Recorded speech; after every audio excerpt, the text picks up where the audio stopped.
I had a marriage, and I was at that point where I was hopeless, helpless, desperate, and suicidal. Your future is a blank page that you get to write, and don't let the past version of yourself ruin what that could be. No hole is too deep. You can get out, and there's people that can help you. There's people like Rob, there's people like me who will help you to find the right place for you.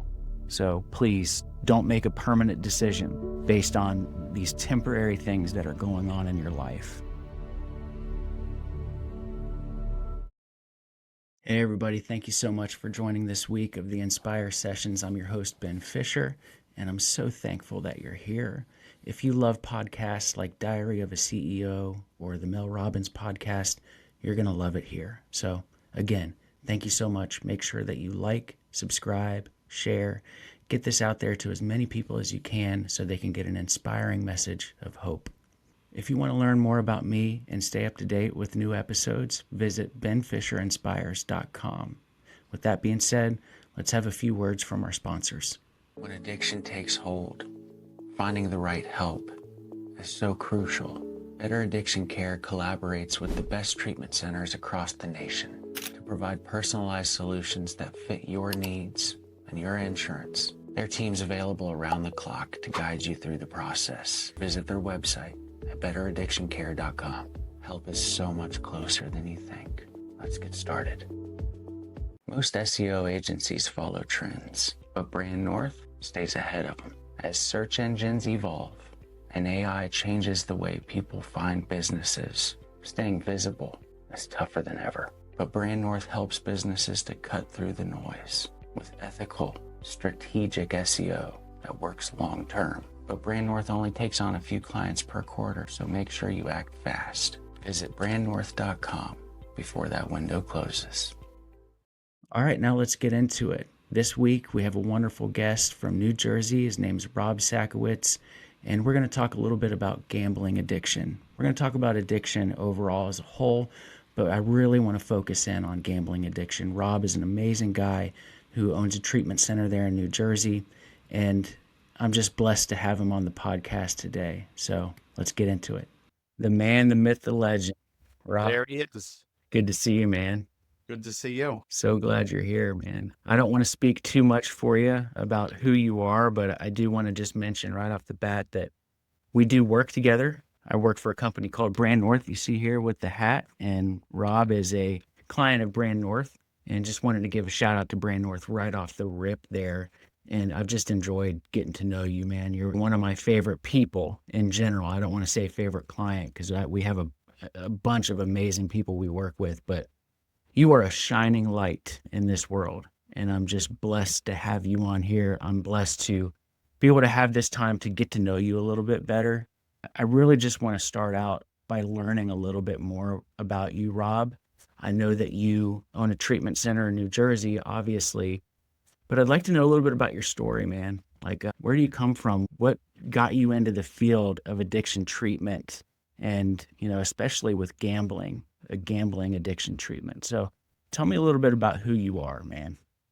Well, first of all, I want to give a shout out to Brand North also. They've been an amazing partner to work with, help build our social media presence, our Google following, our website. And I'm a huge fan of yours too. I watch your videos. I think the world of you, and very grateful that you're taking the time to have me on this podcast. Pleasure is all mine, man. Thank you. My story is very similar to a lot of people. We grew up in a beautiful household, loving mom and dad, and gambling started very innocently. I was 13 years old and I went to the racetrack with my dad. And, it was kind of like love at first sight. For me, it was just innocent, spending the day with my father and watching the horses run around the track. And the first bet I ever made, I won. And I couldn't wait to do it again next week and the week after. And it was not just the time spent with my dad and the bonding experience, but the feeling that I actually got from watching that horse finish first. It was like that dopamine hit immediately, or the feeling of being on a roller coaster that you didn't want to end. And, it started that way innocently. And then, I met some kids in school that were, partaking in the football tickets. And, we would all kind of get together and, ask ourselves, who we like for that Sunday. And, the bets were very small and innocent, $5 a game, $10 a game, nothing too crazy. But just like any disease of addiction, it progressed pretty quickly. And by the time I was 16 years old, I was in my first Gamblers Anonymous meeting already because I couldn't pay the kids at school that I owed money. So, I would sell some of my memorabilia that I had. I was giving them baseball cards. I gave some kids some of the jewelry that I accumulated, as a kid growing up, just to be able to, pay my gambling debts. You say you were 16 years old already in your first meeting. And these friends of yours, I'm curious, were they friends or were these people that you were scared of when this was going on? They were friends. However, I was scared to be able to not pay them and what that consequence felt like or looked like, from a school standpoint. Yeah. When you owe kids money and you see them every day at school, that's not a good feeling. No, not at all. And then they could gang up on you. There's one other thing I want to touch on before you move on with your story. You mentioned like the first race, your dad brought you to the racetrack. You won that first race and it was the dopamine hit that you got. And I feel like that's what captures a lot of addicts. I know it was me. It was that rush of dopamine that I got with that first sip of alcohol. It was, no pun intended, off to the races for me with that first sip.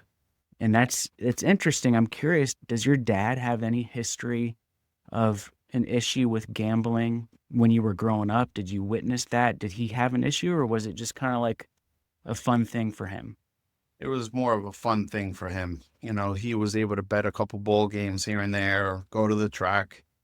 And maybe at times he would gamble a little bit more than he should, but he never crossed that invisible line. He was always able to turn it on and turn it off and look more as recreational versus, me crossing that line and having to chase those losses and kind of, you get sucked into that trap of just having to continue to gamble because unlike a drug addict or an alcoholic, gambling, the only way out for a lot of gamblers is to continue to gamble because of the money aspect of it. A drug addict will continue to use drugs and then eventually pass out or sleep or wear out or detox or take time off.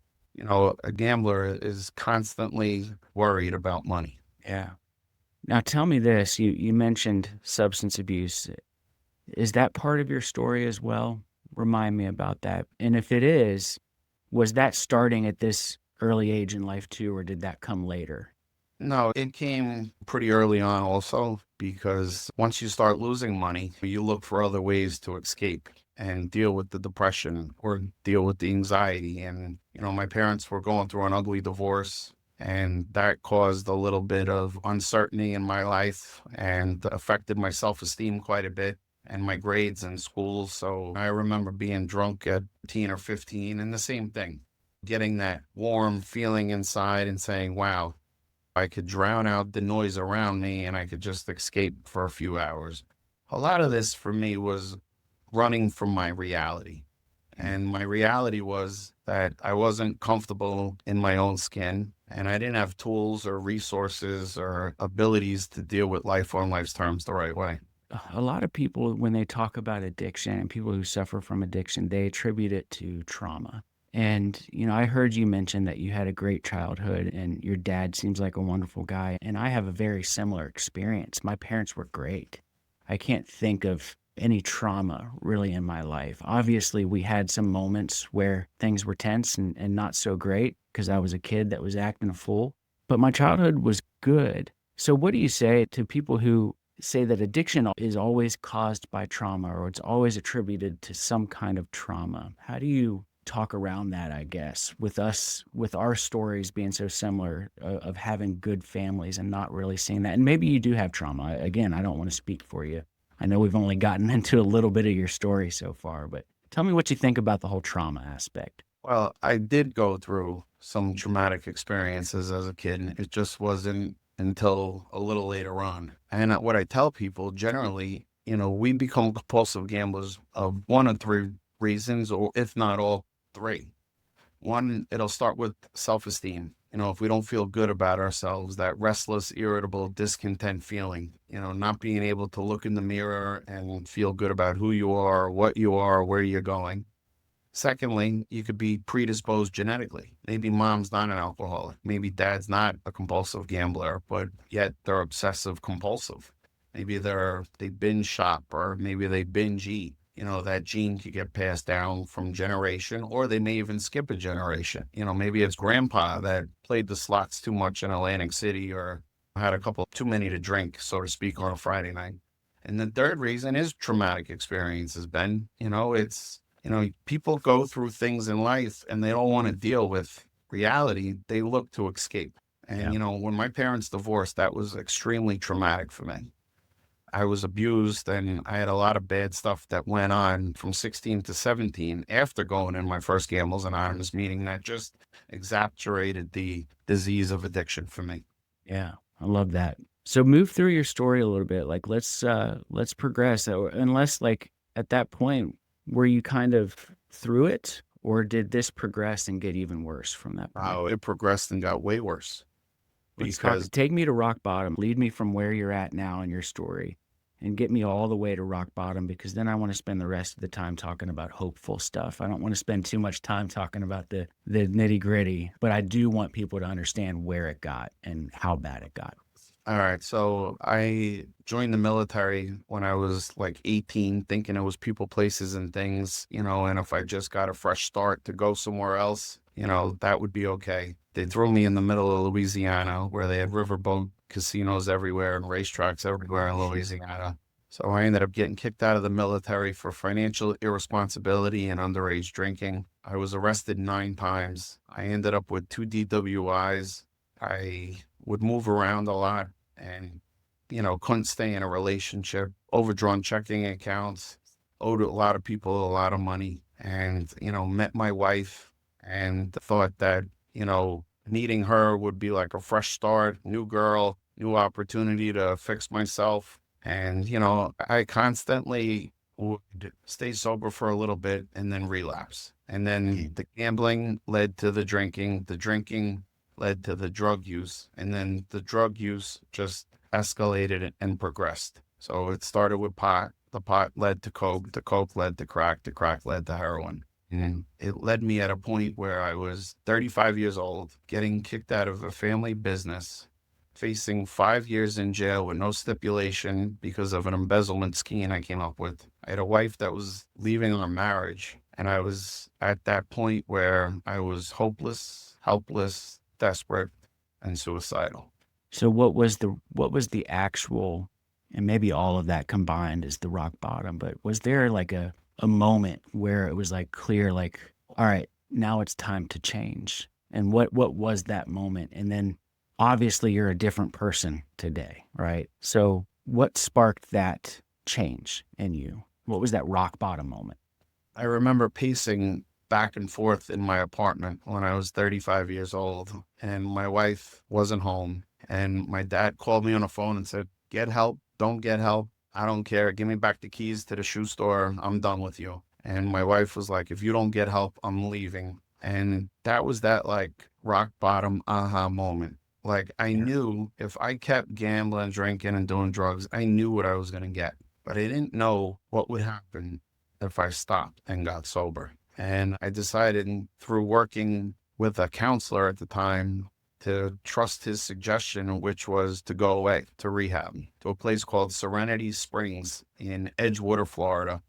It was a fairly new facility back in 2012 and 2013. And I said, all right, I'll take a shot. I got nothing else to lose, Ben. At that point, I owed $750,000 to 15 different people that wanted to kill me, facing 5 years in jail with no stipulation and not many friends left. And kind of just jumped on this airplane with like a hope that I could somehow fix this, or I'll have, a hope that somehow they'll give me one more chance to make all this right. And when I went down there, I remember them telling me, "You only have to change one thing." And I was like, "That's great. I'll do it right now. What are we going to do?" And he said, "Everything." And that deflated me, and I was like, oh my God. That's the best. they started by telling me, I don't care who you are or what you have to take responsibility for this. This is a disease. And if you had cancer, you would go to every doctor and you would take every chemo and radiation treatment and you'd watch what you ate and you would do everything to fight for your life to get healthy. Why wouldn't you do that for your own self now, even though that this is an addiction? And that made sense to me. So I started by taking my inventory. Was I resentful? Do I owe somebody an apology? Was I dishonest? Was I full of fear? What did I pack into the stream of life? And little by little, each day, being out of the environment that I was in and being able to really work on myself, I started not only stacking days sober, but I started feeling better about myself. And all that pain that I had in me for 20 plus years, I was starting to process. And I was starting to realize that the divorce wasn't my fault, that me growing up the way I did was not my fault. My thoughts that I get on a day-to-day basis are not my fault. However, the actions after that thought are my fault, and I need to own that. And I didn't know what it was like to really take responsibility because I used to blame everybody else, and built up that self-esteem. And I realized that not only was I powerless over this and my life was unmanageable, but the true freedom in recovery was that I had to accept it, that I'm not missing out on anything, Ben, that I drank every kind of alcohol beverage there was. I did all the drugs. I gambled every which way. And I had to totally surrender to this thing and then build a life around me not gambling, drinking, or doing drugs.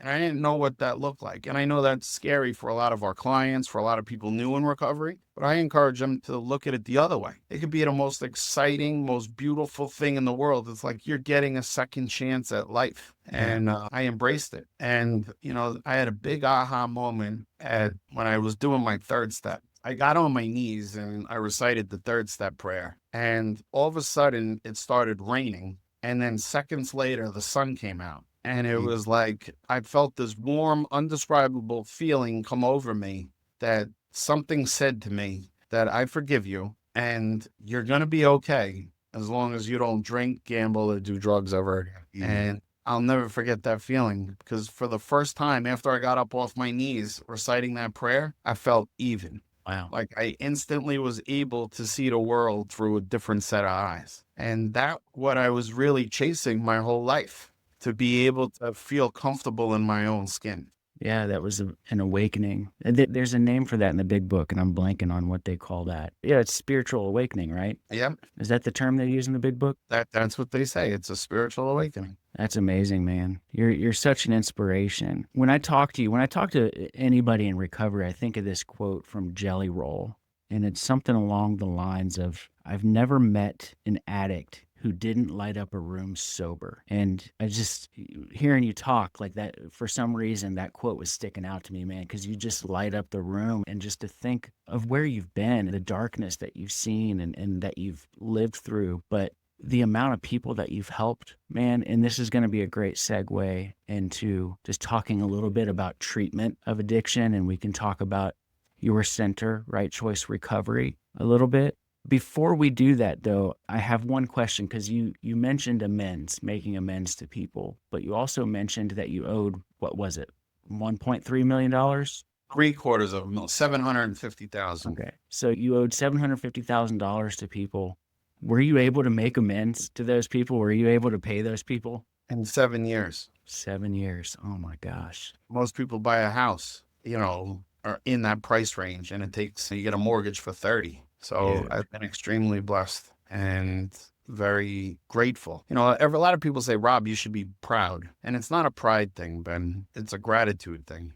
I've been very fortunate and blessed. And, I thank God, higher power, the programs, my sponsor, a lot of the men and women that have come before me to show me how to do it. Because some of the strongest pieces of advice or suggestions that I got early on was to ask for help. And I don't know, and I need help. And there's so much power in that to be able to not solve our own problems. You are such a grateful dude, man. Every time I talk to you, it's always just, the conversation's always filled with gratitude, with thank you. And I'm so thankful for you guys and the work you do. And I'm a fan of yours. And it's just blessing just to be in your presence and to be able to work with you. And I see that you live that, right? You're not just on this podcast saying that.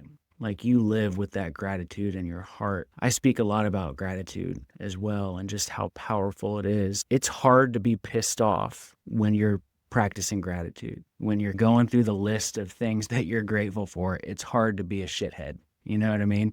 Absolutely. So, thank you for being that person, man. I think that's really neat. I'd love to segue a little bit into, let's try and give some people some real tips on what they can do if they're struggling. But I do have a list of questions. Maybe I can just fire off some of these questions at you. You cool with that? Sure. Absolutely. Cool. So many people don't see gambling addiction the same way they do substance addiction. How do you explain to others that gambling addiction can be just as destructive? Because they can't see it, Ben. That's the biggest difference between substance abuse or alcohol and gambling. You don't know whether or not I just placed a bet in, but you could identify with the same feelings. If you can't trust your loved one, if there's no accountability, if there's missing money, if they're being caught in lies and everything else, it's the same tornado like they talk about in the big book, ripping and roaring through people's lives. You just can't see it. So don't discriminate. Don't have that stigma. Why can't you just stop? Their brain is wired differently. You wouldn't say that to an alcoholic. Don't talk that way about a compulsive gambler. They're not doing it to you on purpose. Their brain is wired differently. That obsession kicks off that allergy and they go on sprees and binges. Just like a drug addict, just like an alcoholic, just like an overeater. Oh, have a little compassion. Don't stereotype a gambler just because you can't see the disease. Yeah, I love that. Don't stereotype. So what are some common misconceptions about gambling addiction that you wish more people understood? Well, the first one is that they can't, why can't you just stop? Because it's progressive in its nature. It's always going to get worse. It never gets better. So that's a big piece of it. The second piece of it is that, there's no real harm in it because they're doing it recreational. But if you look at the statistics, there are more compulsive gamblers that'll commit suicide than alcoholics and drug addicts combined. Really? Because they create these apparently insolvable problems. And they actually become compulsive liars, where they lie to themselves first and then lie to the world around them. Do you have actual numbers memorized on that? I don't have the exact statistic. Shouldn't be too hard to look up and find. Yeah, I'll look it up and I'll flash it on the screen. That's very interesting. I didn't know that. What do you say to somebody who's maybe going through that and they're at that point where it makes more sense in their brain for them to just end it all rather than keep going? What would you say to them to help? Don't give up. Go to a Gamblers Anonymous meeting, call 1-800-GAMBLER, come check us out, rightchoicerecoverynj.com. Call us. You don't have to do this alone. I just got done telling you there's a lot of power and a lot of strength in I don't know and I need help. And there's thousands of people that are going through this. And Ben, it's only going to get worse. I mean, they legalized gambling, I think, in almost 30 states now, and they're going to continue to do it because of the revenue. And it's like somebody walking around with their phone with a needle for a heroin addict. They're self-destructing every single day. Our phones are ringing like crazy because of the gambling. I feel the same way about alcohol. Alcohol is what brought me to my knees, and it's everywhere. There's ads for it everywhere. It's at every gathering you go to. It's at every convenience store that you walk into, and it's accepted by people. So it wouldn't even be weird for me to go pick up a 12-pack. I wouldn't feel weird buying it. So I can understand that triggering aspect of it just being everywhere, and it's becoming more normal. And there's people that can go and they can gamble and they can stop whenever, and you see those people and it's like, why can't I be like that person? I want to step back just a minute and talk to that person too, who might be thinking, shit, I am in too deep and there's nowhere for me to go. So why don't I just end it? And with what Rob said, I just want to piggyback on that. And I want to use his story to help you think through that. He got clean and sober from drugs and alcohol and gambling. And he was able to make amends to people. That number of $750,000, I know if I had that hanging over my head, I would be scared to death and think there's probably no way out of this. But there is a way out, and no hole is too deep. No hole is too deep. You can get out, and there's people that can help you. There's people like Rob. There's people like me who will help you to find the right place for you. So please don't make a permanent decision based on these temporary things that are going on in your life. Don't do it. The world needs you. And with the comment that I said earlier from the Jelly Roll quote that, never met an addict that doesn't light up a room sober, you can be that person, and you will be that person. The things you've gone through have just made you a stronger individual. So please don't give up, and don't give up hope. And that leads me back to, that rehab. I told you about that third step prayer and how I felt. But going through the fourth step and dealing with all my resentments and my fears and everything that I had to unravel and learn about myself and everything that went on and how this disease affected my pride, my self-esteem, my ambition, my security, personal relationships, sexual relationship, and money. And realizing my character defects, in step 5 and 6, and continuing to work with them and share with other people and to make those amends. People said, how the heck did you pay this off? When you stop gambling, your financial income automatically improves, right? And then we get taught how to live on a budget. So in the beginning, it was hard. I mean, my wife and I, we would order a pizza once a week as our entertainment. We would go for walks. We would play tennis because whatever we had to do had to be inexpensive, and how to learn how to live life sober and in recovery, still owing all this money. But little by little, amazing things did start to happen, Ben. I got a raise at work, and, I went to one person that I owed money, and he said to me, you know what? I think you're clean now. What, 2 years or whatever it was, 2.5 years? He said, I'll erase the debt, but I need you to help my son. And I literally took his son to meetings and helped him get a sponsor and got him clean. And then I said to him, all right, you sure? I'll continue to keep making payment arrangements. And he said, Rob, I can never put a price tag on you helping my son. Thank you so much. Beautiful story. Little by little, I started to see that number go down and down and down. And I'll never forget when I finally got to a point where I was able to make my last payment. And I said to my wife, oh my God, this is unbelievable to have that balance at zero and not have the weight of the world hanging over my shoulders, and then really be able to continue to save and live within my means and yet still do nice things. And I know you alluded to the gratitude. The thing that I heard that I love most about just the word gratitude is that it makes everything you have enough. And I would have settled for a lot less than this, Ben. They told me, you're going to have a life beyond your wildest imagination. In the beginning, I thought that just meant freedom, not just relief from drugs, alcohol, and gambling, but actual freedom where I could go anywhere. I could be amongst friends or family, and the obsession will be removed, and I could be free. I could be Rob Sackowitz in my own skin and be happy without drinking, gambling, and doing drugs. And for me, that was 99% of that life beyond my wildest imagination. But what added to it was when we were able to open Right Choice Recovery in September of 2022. That made it 100%, because the feeling of, okay, let me get sober and do this for me first, then maybe I could actually be an inspiration to others. That is kind of what solidified everything. Yeah. I want to talk more about Right Choice Recovery and talk about the program there and what your life looks like around that. But you've mentioned your wife several times, and I want to make sure that we talk about her earlier on here in this podcast. So it sounds like she was with you through most of this. Was she with you through most of it? And what was her role in that? And what's her role now? Just kind of tell me about her. I know you have a lot to say there. She is amazing. I never met a woman like my wife.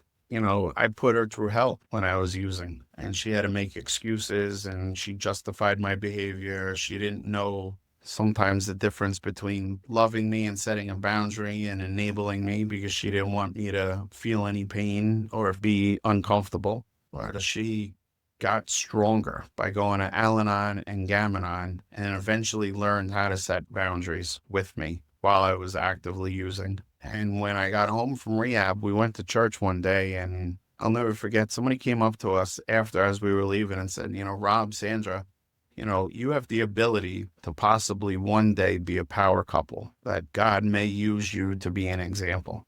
And we didn't really know what that meant back then. We do know what that means now. That everything I have gone through took on a whole new meaning, and her also. And our experience can help benefit others. I saw a good quote not too long ago that said, your experience could be somebody else's survival kit to live a new life. And I love that because we've enhanced our marriage. We went to couples counseling in the beginning. We learned how to be parent together, because, I have 2 boys now. I'm in recovery over 12 years that never saw me drunk or high or in action. So we parent together. We installed a lot of family values together. We had to learn a whole new life in recovery. The percentage wasn't very good of us, staying together, making a beautiful life for ourselves. There was no guarantee on that. Yeah. So I have the utmost respect and trust. And, they say you always need one person in your foxhole when the world's coming crashing down. I would say I'd either want my wife or my sponsor in there. Absolutely. Love that, man. And again, we have a similar story in that. And my wife, she stuck by me through it all. For many years, she didn't even know that I was struggling. But then as it progressed and it got worse, things got really bad. And there were several years there where she was hanging on by a thread and trying to love me the best way she can. And, there was this stage of enabling because she didn't want to see me in pain. And then that slowly shifted into the phase of tough love where, okay, now I got to set some boundaries because I don't want to live this way. And she's an incredibly strong woman. Your wife and my wife would probably be good friends if they met. And we had a chance in Florida a couple weeks ago, man, and we missed it. So I'm sorry about that. But we'll catch you next time. But they would get along for sure. And they would have things to talk about, I'm sure. But it's really cool to hear that and be able to know that we relate on that level, that we have some badass chicks by our side, man. We have the best. Someone once said to me, I did this speaking thing and I gave her some accolades and I said, I love my wife more than anything else in this world. And there was a question that came up and it said, I find that strange. You have 2 kids. How do you put your wife's love before your own children? And I said, for me, and the way I understand this is that I love a lot of things, right? I'm so selfish and self-centered in nature, naturally, that I love the Yankees. I love veal parmesan. I love to play golf. I love shopping. My wife actually taught me what it's like to be in love, to put somebody else's needs before my own. So how does my gratitude and love not start with my wife first and then my kids? She's the one who taught me that because we're growing up. I didn't know what it was like. I didn't have all that. That's why I say that so respectively highly of my wife, because she taught me how to do that. Yeah, that's amazing, man. There's another thing that's attached to you, a term, living the dream. And it's the name of one of your sober living homes that you have there. And it's named after just something that you say on a regular basis, or you've said over the years, living the dream. And you've talked a little bit today about living that dream and getting to the point where, out of the big book, they say you're going to live a life you never dreamt of. Tell me a little bit about that. What is life like today and what makes it the dream? I don't even know where to start. I mean, I always wanted to be happy, joyous, and free growing up as a kid. And today when I wake up, I do my readings, I do my prayers, I talk to people in a program or people that I sponsor. I drive to work, I listen to good music, I leave the house, I get my kids on the bus, come into the office, I check in with all our clients, see how they're doing, if they're going to meetings or how they're doing in therapy and groups and what steps they may be working on. I could play golf, I go out for dinner, or my wife will make a beautiful dinner at night. We'll sit around with the kids, I'll help do homework, I get them on the bus, the kids are off the bus. And I go to a meeting myself. My life is full. And so for me, living the dream, really relates back to that time when I was 13, 14 years old, where all I wanted to do was be happy, joyous, and free. And today, if I reflect on what my day is like, there's that happiness, and I'm joyous, and I'm free from addiction, and I'm free from the trauma and the drama and the disappointments and the nightmares and all the crap that I lived through. That's what living the dream is, that I don't have to look over my shoulder, that I don't have any secrets out there anymore, that I don't have to worry about something that's going to happen because I did something wrong. Oh, that's the freedom that we talk about in the big book also. Yeah, I love that. So nothing too extravagant, nothing too crazy. It really it comes down to the gratitude thing. Living the dream is really just being grateful for what you have. It's so full. Yeah. If you look at, what I like to do and, what people want to do in their life, the balance between work, family, and fun, I'm a very lucky guy. I'm very blessed. Yeah, you are, man. Yeah, you are. It's amazing. I always go back here, and I want this to be a snippet. If you could cut this or show this, to me, this, and I'm curious to know what your thought is on it. If I truly got what I deserved, I'd be in jail or I'd be dead. So I believe that I was spared that to be able to give back and help others. Yeah. And what's your thoughts on your life and what you've been through as far as that's concerned?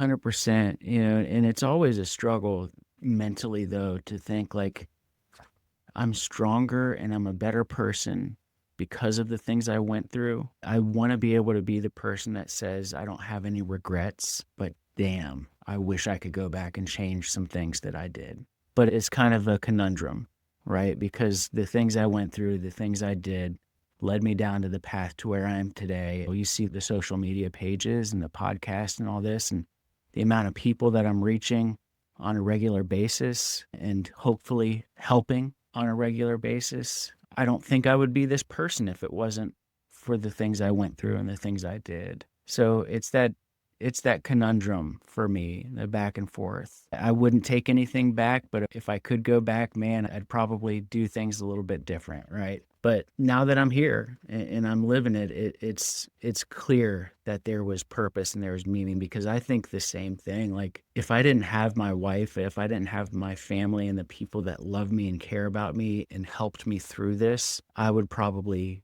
be dead too.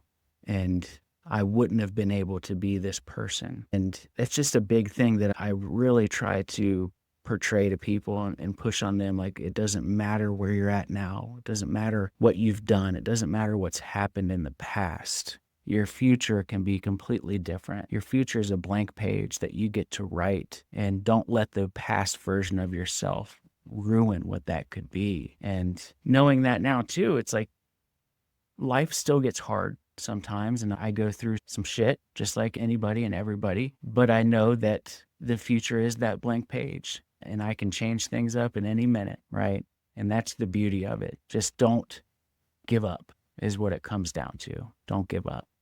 And we also have way more tools and resources when we do go through life on life's terms and it's hard, or there's questions, or fear creeps in, or doubt, or you start with an insecurity and second guessing yourself. We all have friends and sponsors and networks and people that care about us, so we don't have to self-sabotage anymore. We could say, hey, I'm having a rough day, or, I don't feel good about myself, and to be vulnerable, right? Yeah. Because when we normally, back then when we were using, what would we do? We just numb those noises. I can't tell anybody what's going on. I just have to solve my problem. And We try to emphasize that a lot at Right Choice Recovery, that the brain that got you into treatment cannot be the same brain that gets you out of treatment. This all starts up there. So we have to change the way we think so we could change the way we act, and then we could change the way we react. And, that future, that page that you're talking about is beautiful.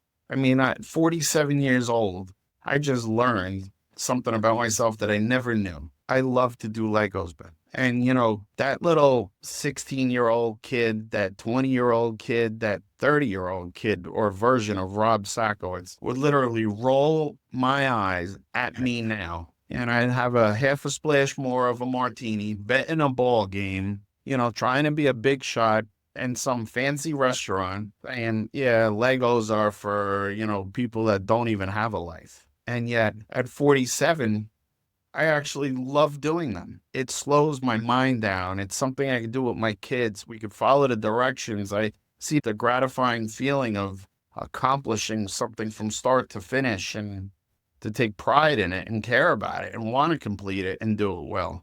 That's the ego, right? That's the deflation of the ego, and it's all the things that you've gone through. We have a lot of us in recovery. I wager to say all of us have had a humbling experience where it's like, all right, I'm not the big shot that I think I was. I don't have it all figured out. So that's definitely an ego thing. And I love Legos too, man. I can't tell you the last time I played with a Lego. I can tell you the last time I stepped on one. That wasn't a lot of fun. So tell me more. Let's talk about Right Choice Recovery, and let's talk about what you guys do there, how you treat people. We can talk about the substance use stuff. I do want to focus quite a bit on the gambling aspect of it, because I think that's a unique thing that you guys offer that I really want to make sure people are aware of. So what is a day for somebody who's coming to treatment for gambling addiction at Right Choice Recovery? And how do they even get there? Do they just call you? Like, how does that work? Give me the admission process, and then what's a day in the life of somebody going through rehab at Right Choice Recovery? Well, they can find us online, rightchoicerecoverynj.com, or they could call us 732-908-2111. And we have an admissions team. We have somebody that helps with any of the insurance verification and cash pay situations or scholarships or through the grant and 1-800-GAMBLER. So I want to make that transparent and make sure that people understand that that's easy. It's not a major process. They could call and say, I need help. I'm struggling with a gambling problem. They'll come in. We'll do an assessment on them. We, for a long time, did a screening based upon the condition of them financially as far as what they owe, the pressure that they may be receiving, if they have any anxiety or depression. We do a full assessment on that. And upon admitting into, Right Choice Recovery, we get them into specific groups. We run a partial care program, which is 9 to 2, Monday through Thursday. And on Friday, it's 9 to 12. We also have an IOP program that runs Monday through Friday, 9 to 12. And we also have evening hours from 6 to 9 at night. And the groups are based upon a specific gambling curriculum only. So they will not be mixed in with other substance abuse clients unless they have a dual diagnosis and a need for that. And what those groups entail are very similar to what they've experienced. Like today's group, it's all about anger. When they got angry, whether they were not gambling, when they were gambling, how it manifested itself. They go down into causes and conditions. They deal with resentments. They deal with some of their fears. We do EMDR to help put money in its proper place, to learn the value of a dollar. We help with self-exclusion. We run pressure relief group meetings, which will help them become financially responsible and live on a budget. We help them deal with their ego, self-esteem. It's pretty intensive. When they come out and they're immediately given a phone list. So there's people out there that can identify with what they're going through on a day-to-day situation. They'll have friends and people around them that have had the same kind of experiences or what they might have struggled with also. It's pretty neat. We're a family-owned and operated facility, so everybody is treated like a person. We'll customize a schedule for them. Certain people They want to come in the morning on Tuesday. They want to come on Thursday at night. We'll work with them to make sure that we could fit what they need from a therapeutics side into their schedule. You may have mentioned this. Maybe I missed it. Are people able to come from out of state? Like you guys are in New Jersey. Are you able to take patients from all over the United States? And how does that work? Well, if they have the ability to telehealth and do Zoom, we can take them, sure. Certain insurance policies cover telehealth, certain policies don't. In that situation, we could always work out some kind of financial arrangement, but they could hop on Zoom anytime. And again, we would do the same thing, Ben. Customize a schedule for them where send them the links and have them hop on, and they get individual therapy once a week also. They get to see the psychiatrist once a week. So we're going to put our arms around you and care about you till you're able to care about yourself. Yeah. Let's talk a little bit. Like, tell me, I want to help listeners that might be on the fence, may not know that they have a problem, or just maybe wondering if they do. Maybe they go out and they gamble a couple times a month and it's an issue, but it's not causing them to just completely spiral. How does somebody know that, like, it's time, like this is a problem and I need to get help for this? What are the signs? Well, there's 20 questions that they ask in Gamblers Anonymous, and generally they say 7 of those questions. If you answer at least 7 to them, that you may have a gambling problem. And I believe, just like you do, and I believe also that once you can only make that decision, could lose time from work or school due to gambling. You could think about doing illegal acts to finance your gambling. Gambling could cause a decrease in your ambition and efficiency. You could have thought about hurting yourself or self-destruction as a result of your gambling. You could have thought about committing illegal acts to finance your gambling. Arguments, disappointments, and frustration create you with an urge to gamble. And some of that doesn't have to be if you lost, a gazillion dollars. Some of that could be just life on life's terms, because it's all relative. The guy that lost, let's say, $10,000 could feel the same way that the guy that lost $100,000. You got to identify with the feelings and what they're going through. And only they can make that decision. If they gamble in a couple times a month, and yet if they're going on big binges and they're not home and they're not present and they're running out from work and the wife's looking for them or something else is going on, the consequences will dictate the kind of pain that they're in. So if they're able to manage it, by all means, manage it. Be responsible, set aside X amount of dollars that you can afford to lose each time you do gamble. But if you find yourself crossing that line and keep going and chasing your losses and can't wait to get back, and, the urge to return to win back your money is there, you may have a problem. You may want to look at that. How often do you see co-occurring issues where, somebody has a gambling issue, but they also have a substance use or an alcohol issue, and vice versa? Like, I know for me, I struggled big time with drugs and alcohol, but when I would go to the casino, like, I could stop. I could spend $20 and be done, even if I won.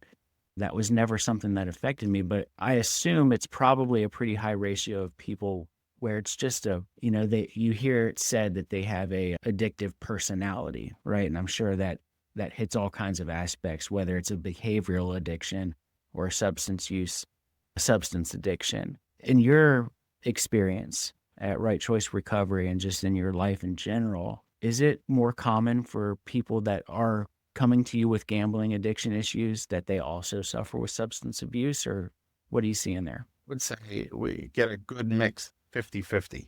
Certain gamblers are just, gambling is their only problem. They could drink occasionally on the weekends, never really have any of the consequences that come with, quote unquote, having an alcohol problem or being an alcoholic. And then we run into, on the other side of the 50-50, I get people that stop drinking and that are in AA and stop doing drugs and then all of a sudden become addicted to gambling. So we see a good mix. It's 50-50. It just depends upon that feeling, that urge. Maybe it is that personality or that predisposed genetic, obsession of the mind. We do right now have a lot of gamblers in there that their primary addiction is gambling, and they don't have the substance abuse piece with it. Yeah. It's just interesting to me because I consider myself to have an addictive personality. And even after getting clean and getting sober, I still find myself getting caught up in something, whether it's jelly-filled donuts in the morning for however long or whatever it is. And I wrote this little workbook. You can see it back here somewhere. Yeah, right there. And there's a section in the book where I talk about healthy addictions and finding your healthy addictions, because for some reason, whatever reason, I have to keep my brain occupied and find something to do, to get lost in. And it's been different things over the years. Finding that healthy addiction, one thing, I learned how to build guitars, and I was obsessed and addicted with building these guitars. Is there any truth to that, or do you have any experience with that? Because I believe that's one thing that really helped me is like, okay, I'm going to be addicted to something. Let me shift it to a healthy addiction. Do you think that's a healthy thing for me to promote or for me to say? What do you think about that? I think it's good that you could identify that. I'm not a big fan of that. Personally, as far as me being quote unquote addicted to something else, I don't want anything else to give me the power over me. However, there are things that I like to do. I love to play golf. Again, I just shared, I love doing Legos. So I did one last week. Now I bought another one this week. Does that mean am I going to be quote unquote addicted to it? I don't know. For a while, it filters in different areas of my life. I go on a shopping spree. For a while, I was buying sneakers. Every single week, I buy a new pair of sneakers. Then, I filled that up a little bit. And then I went to 500-piece puzzles, so I did that a little bit, so I think it's all in balance in our life, knowing that we have the capacity to get addicted, to things. We have to have the proper balance, because I can make organizing my closet, for an example, an addiction, so if my wife's going to say, okay, honey, you got to go take the kids to baseball, or, they have flag football, or, we have to be at the school for something. And what am I going to do? Half my closet's totally apart. I'm going to then just say, no, you go without me, because that's kind of that powerlessness and unmanageability. Yeah. So I think all of these things, and like building a guitar, I think that's a wonderful outlet. And you say addicted, you have to really ask yourself, and you said it nicely, and I don't know if you said it jokingly or not, but I highly doubt it. If your wife came to you and said, okay, the kids need to eat dinner, we have dinner time, this is going on, we got to take them to my in-laws or whatever it is. Does that mean you're not going to go take your kids because you're in the middle of a guitar? Do you have to finish that guitar right then and there? Yeah. I don't know you that well, Ben, but I would safely say, and maybe I'll be wrong, that you would put the guitar down and go help your family and your kids. But if that was alcohol, there's no way that you can't get in a car or go do anything without getting that feeling. Just like me, gambling, drinking, or doing drugs, I couldn't until my bets were in. Then once the bets were in, once I had that drink, once I smoked that joint or did the drugs, then I could do whatever was asked of me. But that had to be the priority. It makes a lot of sense, and it's a good perspective for me to have. And maybe the wording is off in the book. Maybe it's a healthy obsession. I like that. There you go. You know what I mean? Because addiction does have that connotation to it that it's like your life is unmanageable when you're addicted to something. That's definitely not what I was trying to portray in that section. It's really just bringing awareness, like you mentioned, like it's good to be aware of that. Like finding something that you love to do is healthy, and it's good to dive all in on it and become somewhat obsessed with doing something healthy for yourself. But it's all about that balance. Like you said, it's being able to balance the rest of your life, because if something, no matter what it is, if it's making your life unmanageable, that's a problem. Obviously, you got to be able to manage your life and things going on around you. So that's a good perspective, man. I might have to get in there and make some tweaks to the book from that advice. No, I'd be the first one to buy a copy or love a copy of that. So thanks, buddy. So we're coming up on an hour here. I typically like to end these, Rob, with just giving some words of encouragement and words of hope to our listeners, anybody out there who might be struggling with substance abuse, or they've dug themselves in a hole because of gambling and they don't see a way out. So I'd love for you to give me your best, 60-second to 2-minute pitch to somebody who needs help.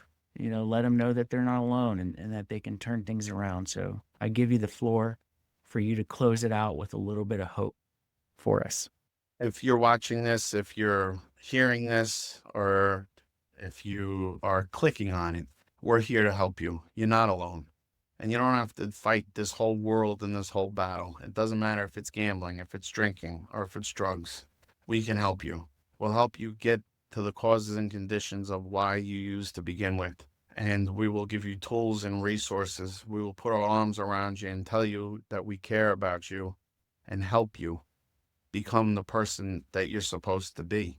There's plenty of help out there. Please give us a call, 732-908-2111, or check us out online. It's rightchoicerecoverynj.com, and give yourself that chance. If I could do it, if Ben can do it, you could do it too, because you deserve to be happy, joyous, and free.